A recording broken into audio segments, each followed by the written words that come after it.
Qur'on bor uyda ayoli bilan birga bo'lish haqida. Savol. Assalomu alaykum. Odatda diniy kitoblarni yotoq uyimdagi xizmat ustulimning oldiga tizib qo'yaman. Bularning ichida Qur'on Karim, tafsirlar, hadislar to'plami qatorliqlar bor.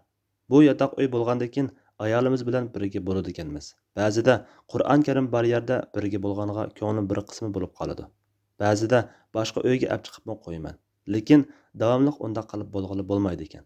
Shunga Qur'on va hadis kitoblarini yotoq uyimdan olib chiqib yetishim kerakmi yoki qo'yib qo'ysammi bo'laveramdi? Javob. Va alaykum assalom va rahmatullohi va barakatuh.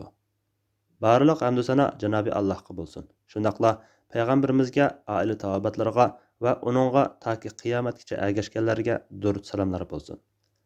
Qur'on Karim va diniy kitoblarni yotoq uyida qo'ysa, qo'ygan joy pokiz ham ustunroq bo'lsa hech gap bo'lmaydi. Shundaqla bu vaqtda bir cheklama bo'lmag'achqa Qur'on Karim va diniy kitoblar bor bo'lgan tomlarga oyat esilgan uyda ayoli bilan birga bo'lishimi cheklanmaydi.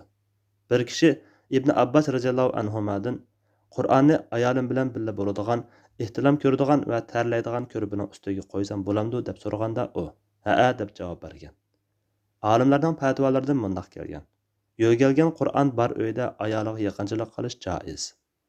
Yo'galgan bo'lishi haqida olimlar mundaq degan. Umumyuzlik saqlanib bo'lg'ili bo'lmaydigan bo'lg'achqa, Qur'on bor uyda ayoli bilan birga bo'lsa, hech gap bo'lmaydi. Quniya degan kitobda yo'galgan deb qayd qilgan. Yo'galgan degani afzal degan ma'noda tushunsak zidlik bo'lmaydi. Qozixon fatvolaridan mundaq naql qilingan. Qur'on bor uyda ayoli bilan birga bo'lsa, hech gap bo'lmaydi. Chunki musulmonlarning uylari odatda Qur'ondan xoli bo'lmaydi.